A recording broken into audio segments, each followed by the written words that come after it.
Hey, gang. I apologize for my voice. I am getting over the flu, finally, and I don't have a great voice. But I do want to try very quickly to talk to you about the assignment for this week since there have been some questions.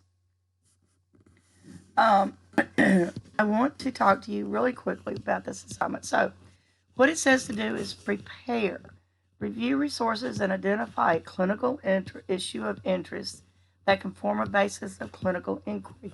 So you've done that. You did that last time. You started doing your search. You developed a PICO question.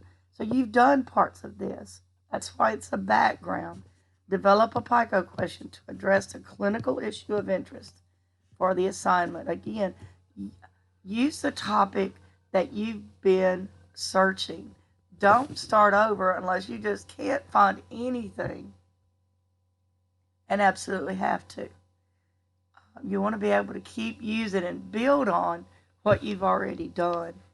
So you've used the keywords from the PICO question. You developed and searched at least 4 different databases. But now what you're going to do is a little different, because we want you to start looking for these systematic reviews or higher levels of evidence. Meta-analysis, the systematic reviews, critically appraised individual articles, those high-level, experimental, control group kind of stuff.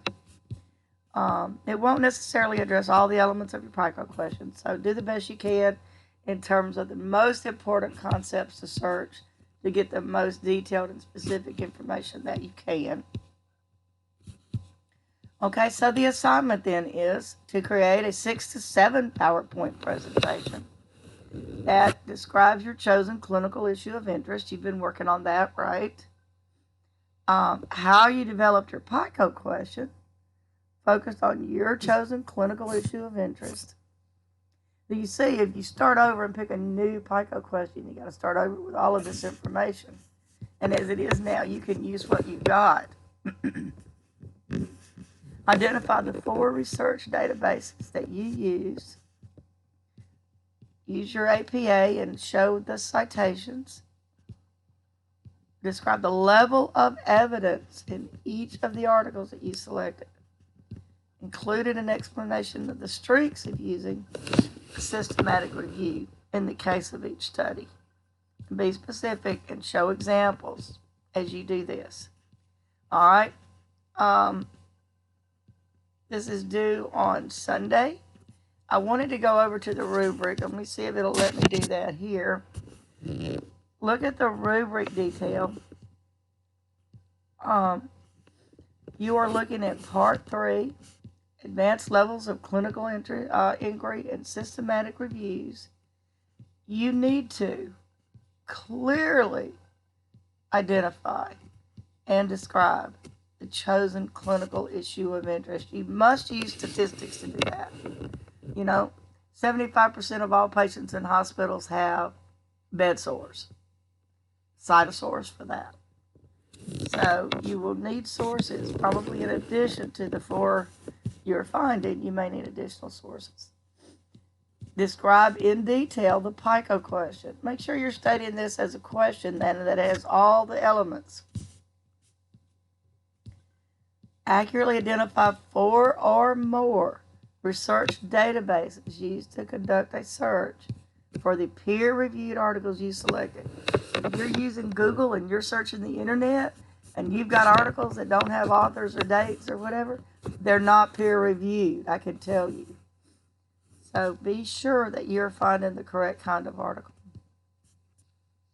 Then you want to provide your APA citations and a detailed explanation of the strengths of using systematic reviews.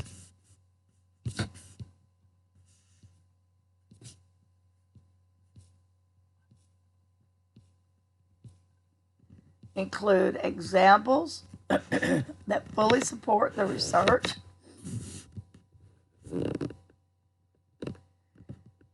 And you want a complete and detailed, accurate synthesis of at least 2 outside sources related to the peer review articles selected.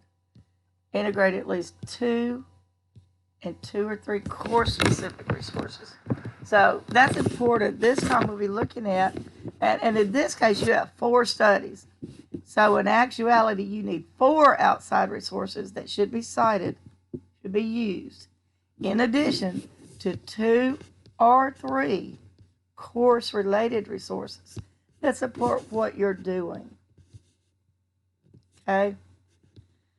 Make sure that you are writing in sentences and paragraphs, that you indent your paragraphs, that you double space, that your paragraphs make sense, and that you follow a logical sequence in terms of development of the paper, which usually means just making a header for each of those requirements, and then under each requirement, focusing on that requirement and completing it. Here's where you're falling down just a little bit in general. In addition to that introduction that may be included with your significance of the problem and discussion of the problem or topic, you need a purpose statement. The purpose of this paper is to, okay? You also need a conclusion. So, purpose statement, introduction, conclusion, all a part of every assignment, okay? And then grammar, spelling, and punctuation with no errors. And it does count, so be sure.